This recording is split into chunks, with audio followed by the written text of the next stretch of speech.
I worked for Wal Mart 17 years. I come from a poor background in a rural area. I was the first one in my family that went to college, you know, and it's like, I think it's amazing them I got through high school, you want to know the truth. I worked in the supercenter division, specialty divisions, as general manager for Sam's Club, and I was promoted and moved from O'Fallon, Illinois to Cedar Rapids, Iowa. Nice little country town with just country people there. I'm proud that I work for Wal Mart.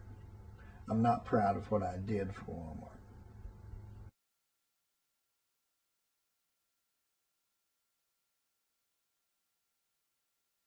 Walmart should feel the same betrayal from somebody blowing the whistle on them as of all the hundreds of thousands of associates that they have betrayed. I watched so many people go without lunch in the lounges that I stopped eating in the lounges because I just had my managers eating there because I just couldn't stand it. They just wouldn't eat, and we weren't allowed to offer them any money. And there were people I see that didn't eat nothing. They'd take an hour lunch and just sit there. And I had people that worked there that were on welfare and working, or their husbands were totally disabled, and we're paying them $6.75 or $7.75 an hour. And on any given day, if you, for some reason, you just happen to tick off one of the managers, you can just be, if you're full time, you can just work 28 hours a week. And if you tick them off bad enough, no matter, even if you're just a subpar performer, just at the blink of an eye, they'll get rid of you. They'll find a reason. I found a lot of reasons and set people in a lot of positions to where they would fail just so I'd look good for my boss. Associates are disposable to them, just like that we flick a toothpick away after we get through with it. The philosophy of the company, do more with less. And I know the true meaning of do more with less. They want the associates to do more, and they're going to pay them less. And even though that I paid some of my managers really well, it was the associates that suffered. And in the Walmart culture, if you're a manager, that's great. You know, if you can squeeze every dime out of them, you go for it. And it doesn't matter what happens to their families. If they fall apart, they get sick, you know, to hell with them.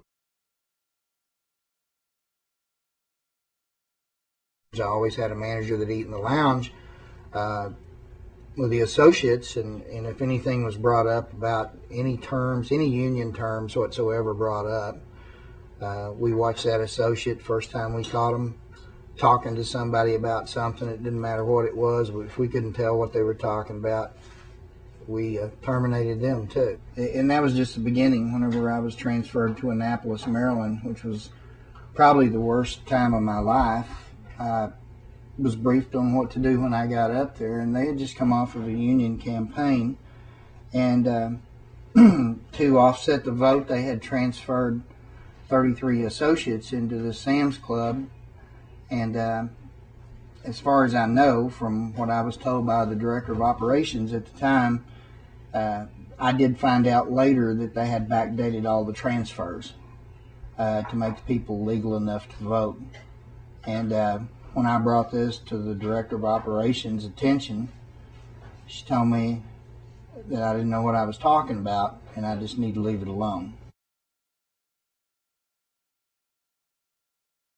We used to drive downtown and just say, well, this will be a ghost town soon. And, you know, kind of proud of the fact that we work for big Walmart. We're coming in a small town. We are somebody, you know, almost like we're taking over.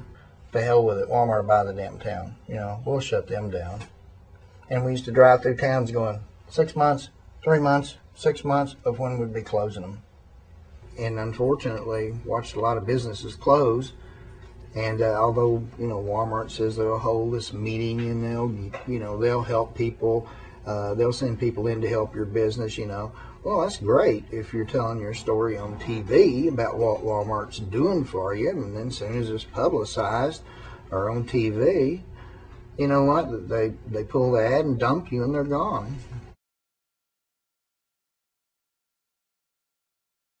The unwritten rule, there's just so many unwritten rules that you have to deal with. You know, and I say, you know, you don't know. It just makes me very uncomfortable to think, because I think of all the things that I've done wrong, and it makes me mad at myself because nobody told me to do it. But you know, if you didn't do it, you're going to be in trouble. And other people who hear this might not know what I'm talking about. Well, how can you make somebody do something if you don't tell them? It's because the reaction of your district manager that puts you in a position to where you have no alternative but to do what they want you to do. So you got the choice of feeling guilty about doing something wrong, or being afraid that you're not satisfying your supervisor. And that's a trap that people get into. That's the unwritten rules right there. Do you ever cover up people working off the clock? I can't answer that question.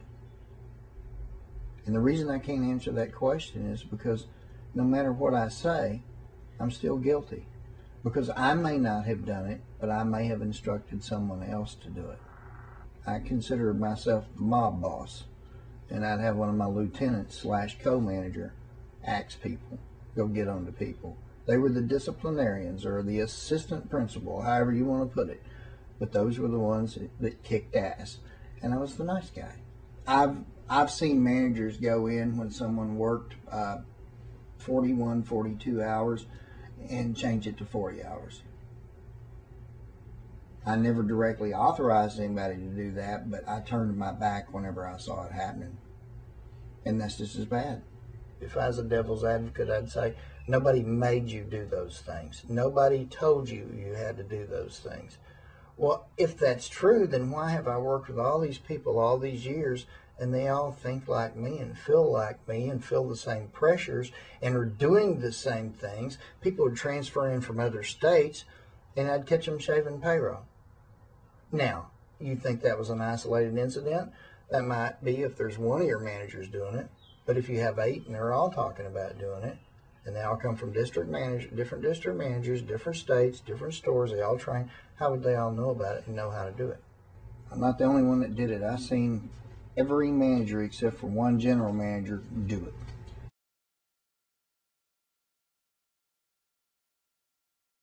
The gentleman that was over the building of Walmart, he was like the real estate supervisor. I can't remember exactly what his title was. Thought we would probably have a problem with a sign. And the building inspector red tagged it. And the next thing I know, that there's an overnight, they call me and tell me there's an overnight package coming for me and I'm to take it to this person. And so I just, the envelope wasn't sealed. And so I just opened it up and there's a $10,000 check, and I don't remember who it was made out to.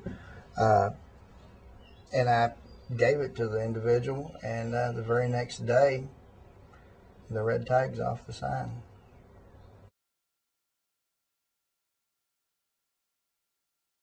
"2020's out, hitting Walmart to check to see if it's really made in America." So I immediately just go out there and I start looking around to see if I have any signs that say Made in America. I only had 106 signs out there, Made in America. And the funny part about it is, after I got to thinking about it and walking around, it was made in Yugoslavia, China, Bangladesh. There wasn't but one rack that was there that was Made in America. And that's whenever I thought, you know, this is starting to really make me mad and worry me, because you know what? If the media comes in here, you know, even though we got this little media card and they call this person and they talk, and the worst thing you can say is no comment, you know, well, that's all good, but it's a lie, you know, and I'm not going to lie. Well, I'm not going to lie to people anymore.